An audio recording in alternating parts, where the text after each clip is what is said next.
طوفان نوح کے بعد اللہ تبارک و تعالی نے اس روئے زمین پر ایک ایسی طاقتور قوم کو آباد فرمایا کہ دنیا کی تاریخ میں ان کی جیسی طاقتور کوئی اور قوم پیدا ہی نہیں کی گئی۔ اس قوم کے قد بڑے بڑے پہاڑوں کی طرح تھے اور یہ لوگ بے انتہا طاقت کے مالک تھے۔ اس قوم کے قد کتنے بڑے تھے اور یہ قوم کتنی طاقتور تھی، اس بات کا اندازہ اس بات سے لگایا جا سکتا ہے کہ خود اللہ تبارک و تعالی اس قوم کے بارے میں ارشاد فرماتا ہے کہ ان کی جیسی قوم دوبارہ پیدا ہی نہیں کی گئی۔ پیار دوستو، آج کی اس ویڈیو میں ہم آپ کو دنیا کی سب سے طاقتور اور سب سے سپر پاور قوم سمود کے بارے میں بتائیں گے کہ قوم سمود کہاں پر آباد تھی اور اللہ تبارک و تعالی نے ان کو کتنی طاقت عطا فرمائی تھی اور ان کے قد کتنے کتنے بڑے تھے اور یہ لوگ کتنے سال تک زندہ رہتے تھے، اور پھر ان لوگوں نے اللہ تبارک و تعالی کی کون سی ایسی نافرمانی کی کہ جس کی وجہ سے اللہ تبارک و تعالی نے اس قوم کے نام و نشان تک کو مٹا دیا اور دوبارہ ان کے جیسے لوگ پیدا ہی نہیں کیے۔ پیار دوستو، اس عبرت ناک اور ایمان افروز قرآنی واقعے کو سننے کے لیے آپ سے ہماری یہ گزارش ہے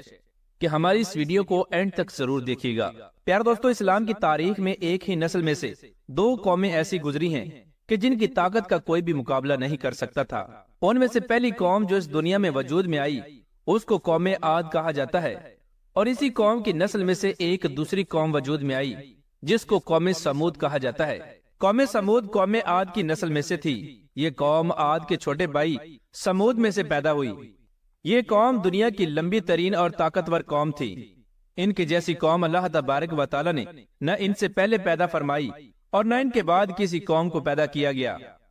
پیار دوستو، دنیا کی پہلی قوم عاد کو اللہ تبارک و تعالی نے ان کے گناہوں کے سبب ہلاک و برباد کر دیا، اور ان کی ہلاکت کے بعد قوم سمود کو آباد فرمایا۔ قوم سمود کو اللہ تبارک و تعالی نے ہر طرح کی نعمتوں سے نوازا تھا۔ قوم سمود حجر کے علاقے میں آباد تھی۔ آہستہ آہستہ اس قوم کی نسل پھیلتی چلی گئی، یہاں تک کہ اس قوم کی نسل مغربی اور شمالی عرب تک پھیل گئی۔ اس قوم کا دارالحکومت حجر تھا،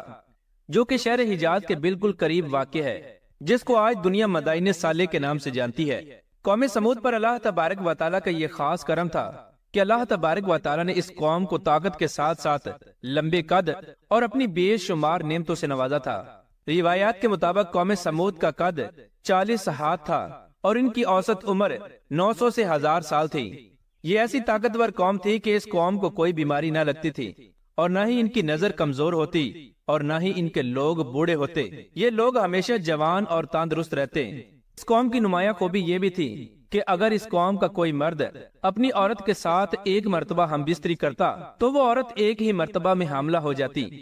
یہی وہ خوبی تھی کہ جس کی وجہ سے یہ قوم پوری دنیا کے اندر پھیل گئی، اور قوم عاد کی تباہی کے بعد قوم سمود کے نام سے دوبارہ وجود میں آئی۔ یہ لوگ تعداد میں اتنے زیادہ ہو گئے کہ اس قوم نے پوری دنیا کے اندر جلد ہی اپنا اثر و رسوخ پیدا کر لیا۔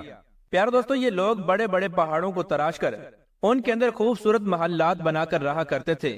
اور ان محلات کو اللہ تبارک و تعالی نے آج بھی نشان عبرت کے طور پر باقی رکھا ہے۔ یہ لوگ بڑے بڑے پہاڑوں کے اندر اپنے گھر بنایا کرتے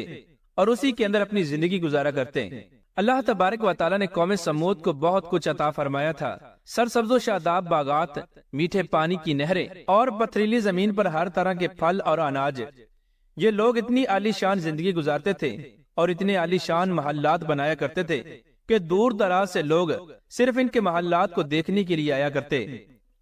پیار دوستو، یہ قوم اپنی بے پناہ طاقت اور بے شمار نعمتوں کی وجہ سے غرور اور تکبر میں آ گئی، اور غرور و تکبر کے اندر مبتلا ہو کر اللہ تبارک و تعالیٰ کی نافرمانیاں کرنے لگی، اور اللہ تبارک و تعالیٰ کی وحدانیت کو چھوڑ کر شرک و بت پرستی کے اندر مبتلا ہو گئی۔ یہ لوگ اپنے کفر و شرک اور گناہوں کے اندر اس قدر مبتلا ہو گئے کہ اس بات کو بھی بلا بیٹھے کہ کچھ ہی عرصہ پہلے اللہ تبارک و تعالیٰ نے اسی قوم کی نسل کو انہی گناہوں کے سبب ہلاک و برباد کر دیا تھا اور ان پر اپنا دردناک عذاب نازل فرمایا تھا۔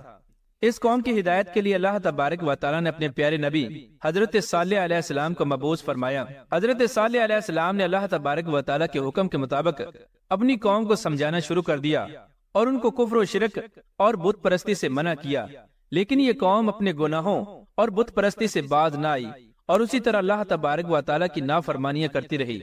حضرت صالح علیہ السلام نے جب اپنی قوم کو سمجھانے کی کوشش کی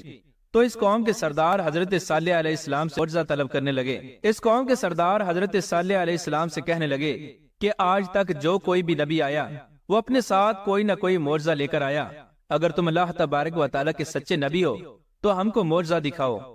چنانچہ حضرت صالح علیہ السلام ان سرداروں کی یہ بات سن کر ان سرداروں سے پوچھنے لگے کہ آپ کون سا معجزہ دیکھنا چاہتے ہو؟ تو اس وقت اس قوم کے سردار ایک پہاڑ کی طرف اشارہ کر کے کہنے لگے کہ یہ جو سامنے چٹان ہے اس میں سے ایک ایسی اونٹنی نکل کر آئے جو گابن ہو اور آتے ہی بچے کو پیدا کر دے اور ہمارے لیے دودھ دے، اور اس کے ساتھ ساتھ وہ دنیا کی سب سے خوبصورت اونٹنی ہو، اور وہ اونٹنی ایسی ہو کہ اس کا کوئی ماں باپ نہ ہو۔ چنانچہ ان سرداروں کی یہ بات سن کر حضرت صالح علیہ السلام اللہ تبارک و تعالیٰ کی بارگاہ میں دعا کرنے لگے۔ حضرت صالح علیہ السلام ابھی دعا میں مصروف تھے کہ ان کے سامنے دیکھتے ہی دیکھتے اسی چٹان میں سے ایک خوبصورت حاملہ اونٹنی نکل کر آئی اور اس نے آتے ہی بچے کو جنم دیا۔ اس وقت اس اونٹنی کے تھن دودھ سے بھرے ہوئے تھے اور اس اونٹنی نے اتنا دودھ دیا کہ تمام لوگوں نے پیٹ بھر کر دودھ پیا۔ اس کے باوجود دودھ وافر مقدار میں موجود تھا۔ چنانچہ حضرت صالح علیہ السلام کا یہ معجزہ دیکھ کر وہ قوم لاجواب ہو گئی، اور اس معجزے کو دیکھنے کے باوجود اس قوم کے سردار حضرت صالح علیہ السلام سے کہنے لگے کہ یہ تو سراسر جادو ہے۔ اور اس طرح اس بدبخت قوم نے حضرت صالح علیہ السلام کا یہ معجزہ دیکھنے کے باوجود بھی اللہ تبارک و تعالیٰ کی وحدانیت پر ایمان لانے سے انکار کر دیا۔ چنانچہ اس قوم کے لوگوں میں سے کچھ لوگوں نے حضرت صالح علیہ السلام کی اونٹنی کو نقصان پہنچانے کی کوشش کی، تو حضرت صالح علیہ السلام نے ان لوگوں سے فرمایا کہ یہ اللہ تبارک و تعالیٰ کی طرف سے بھیجی ہوئی اونٹنی ہے جو تمہارے لیے ایک معجزہ ہے، اس کو کچھ نقصان نہ پہنچانا۔ اب تم لوگ اس اونٹنی کو اللہ تبارک و تعالیٰ کی زمین میں چھوڑ دو اور اسے کسی قسم کا کوئی نقصان نہ پہنچانا، ورنہ اللہ تبارک و تعالیٰ کا دردناک عذاب تمہیں پکڑ لے گا۔ پیارے دوستو، اس کے بعد اللہ تبارک و تعالیٰ نے اس قوم کو اس طرح آزمایا کہ اللہ تبارک و تعالیٰ کی بھیجی ہوئی اونٹنی اور اس کا بچہ قوم سمود کے کھیتوں میں سارا دن چرتے اور ان کے چشموں کا سارا پانی پی جاتے۔ یہ ماجرا دیکھنے کے بعد قوم سمود کے لوگ حضرت صالح علیہ السلام کے پاس آئے اور ان سے شکایت کرنے لگے کہ یہ اونٹنی اور اس کا بچہ ہمارے چشموں کا سارا پانی پی جاتے ہیں اور ہم کو پینے کے لیے پانی نہیں ملتا۔ قوم سمود کی یہ شکایت سننے کے بعد حضرت صالح علیہ السلام نے ان کے درمیان دینوں کو تقسیم کر دیا اور ان کے درمیان پانی کو بانٹ دیا۔ ایک دن قوم سمود کے لوگ چشمے کا پانی استعمال کرتے اور دوسرے دن اونٹنی اور اس کا بچہ اس چشمے کے پانی کو پیتے۔ پیارے دوستو، جس دن وہ اونٹنی پانی پیتی اس دن وہ دودھ بھی زیادہ دیتی، اور دودھ اتنا زیادہ ہوتا کہ دن اور رات میں ختم ہی نہ ہوتا۔ پیارے دوستو، پانی کی اس تقسیم کاری کے بعد ابھی کچھ ہی دن گزرے تھے کہ قوم سمود کے لوگ اس اونٹنی سے تنگ آ گئے، کیونکہ جس دن وہ اونٹنی پانی پیتی اس دن قوم سمود کے لوگوں کو پینے کے لیے پانی نہ ملتا۔ اور ویسے بھی قوم سمود کے سرداروں نے حضرت صالح علیہ السلام کی اس اونٹنی کو ایک جادو قرار دے رکھا تھا۔ ایک دن قوم سمود کے سرداروں میں سے ایک طاقتور سردار کی بیوی کہ جس کا نام صدوق تھا، اس کی 2 بیٹیاں تھیں جو کہ انتہائی خوبصورت اور حسین و جمیل تھیں، جن کی عمریں 12 اور 14 سال تھیں۔ اس عورت نے حضرت صالح علیہ السلام کے بیٹے کو یہ لالچ دیا کہ اگر تم اپنے گھر میں موجود اونٹنی کو قتل کر دو تو میں اپنی دونوں بیٹیاں انعام کے طور پر تجھے دے دوں گی۔ لیکن حضرت صالح علیہ السلام کا بیٹا بہت نیک تھا، وہ اس بدبخت عورت کے جال میں نہ پھنسا۔ اس کے بعد اس عورت نے اپنی قوم کے اندر یہ اعلان کر دیا کہ جو بھی حضرت صالح علیہ السلام کی اونٹنی کو قتل کرے گا تو میں اپنی دونوں بیٹیوں کا نکاح اس کے ساتھ کر دوں گی۔ یہ اعلان سنتے ہی قوم سمود کے 2 نوجوان جن کا نام مصدع ابن دہر اور کیدار بن سالب تھا، ان دونوں بدبختوں نے حضرت صالح علیہ السلام کی اونٹنی کو قتل کرنے کا ارادہ کر لیا اور اسی رات حضرت صالح علیہ السلام کی اونٹنی کو قتل کر دیا۔ اس طرح جب قوم سمود نے اللہ تبارک و تعالیٰ کی نافرمانی کی اور حضرت صالح علیہ السلام کی اونٹنی کو قتل کر دیا تو یہ لوگ حضرت صالح علیہ السلام کا مذاق اڑانے لگے اور حضرت صالح علیہ السلام سے کہنے لگے کہ اگر تم اللہ تبارک و تعالیٰ کے سچے نبی ہو تو اس عذاب کو ہم پر لے آؤ جس عذاب سے تم ہم کو ڈراتے ہو۔ حضرت صالح علیہ السلام نے جب اپنی اونٹنی کے قتل ہونے کی خبر سنی تو حضرت صالح علیہ السلام بے حد پریشان ہوئے اور زاروں کی دار رونے لگے۔ چنانچہ اس اونٹنی کو قتل کرنے کے بعد اس قوم کے بدبخت لوگوں نے حضرت صالح علیہ السلام کو بھی قتل کرنے کا ارادہ کر لیا، جیسا کہ اللہ تبارک و تعالیٰ قرآن پاک میں ارشاد فرماتا ہے، اور انہوں نے اونٹنی کو قتل کر دیا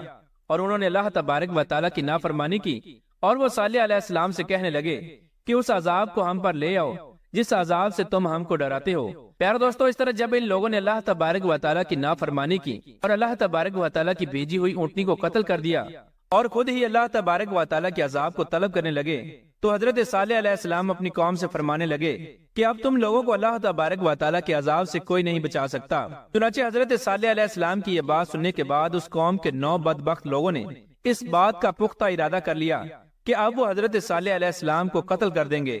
چنانچہ ایک دن یہ 9 افراد ایک پہاڑ کے پیچھے چھپ کر حضرت صالح علیہ السلام کا انتظار کرنے لگے تاکہ وہ حضرت صالح علیہ السلام کو قتل کر سکیں، لیکن اللہ تبارک و تعالیٰ کا کرنا ایسا ہوا کہ اسی رات اللہ تبارک و تعالیٰ نے ان 9 افراد پر پتھروں کی بارش برسا دی اور وہ وہیں پر ہلاک ہو گئے۔ اس طرح جب صبح ہوئی تو پوری قوم کے لوگوں نے ان 9 افراد کی لاشوں کو دیکھا۔ اس طرح اللہ تبارک و تعالیٰ کے دردناک عذاب اور ان 9 افراد کی لاشوں کو دیکھنے کے باوجود قوم سمود اپنی سرکشی سے باز نہ آئی اور اسی طرح بت پرستی کے اندر مبتلا رہی، اور یہ لوگ اللہ تبارک و تعالیٰ کی نافرمانیوں کے اندر مزید حد سے بڑھنے لگے۔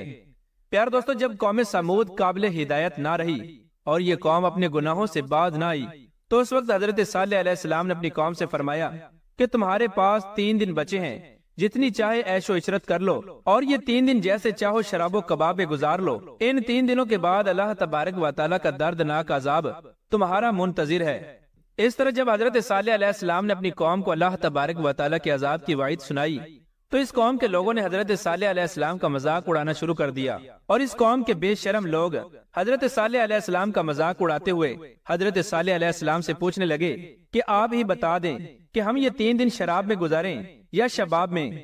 ان کی یہ بات سن کر حضرت صالح علیہ السلام ان سے فرمانے لگے کہ پہلے دن تمہارے چہروں کا رنگ زرد ہو جائے گا، اور دوسرے دن تمہارے چہروں کا رنگ سرخ ہو جائے گا، اور تیسرے دن تمہارے چہرے سیاہ ہو جائیں گے، اور چوتھے دن اللہ تبارک و تعالیٰ کا دردناک عذاب تم پر مسلط کر دیا جائے گا۔ چنانچہ حضرت صالح علیہ السلام کی کسی بھی بات کا اس قوم پر کوئی اثر نہ ہوا، اور وہ اسی طرح اللہ تبارک و تعالیٰ کی نافرمانیوں کے اندر مبتلا رہے اور اللہ تبارک و تعالیٰ کی نافرمانیاں کرتے رہے۔ چنانچہ حضرت صالح علیہ السلام کے فرمان کے مطابق ایسا ہی ہوا۔ پہلے دن ان لوگوں کے چہرے زرد پڑ گئے، اور دوسرے دن ان لوگوں کے چہروں کا رنگ سرخ ہو گیا، اور تیسرے دن اس قوم کے چہرے سیاہ ہو گئے۔ جب تیسرے دن اس قوم کے چہرے سیاہ ہو گئے تو یہ لوگ اپنے چہروں کو دیکھنے لگے، اور یہ لوگ خوف کے مارے ایک دوسرے سے پوچھنے لگے کہ نہ جانے اب کون سا عذاب ہم پر نازل ہوگا، اور نہ جانے کس طرح کے عذاب کے اندر ہم کو مبتلا کیا جائے گا۔ چوتھے دن آسمان سے ایک خوفناک چیخ سنائی دی، جس کی آواز سے اس قوم کے کانوں کے پردے پھٹ گئے اور ان کے دل جیسے باہر آنے لگے اور روحیں جسموں سے نکلنے لگی، اور چند ہی لمحوں کے بعد یہ لوگ جہاں جہاں پر موجود تھے وہیں پر اوندے منہ گر گئے، اور اللہ تبارک و تعالیٰ کے اس عذاب کے اندر یہ لوگ تڑپ تڑپ کر ہلاک ہو گئے۔ اور اس کے بعد اللہ تبارک و تعالیٰ نے ایک دردناک زلزلہ بھیجا،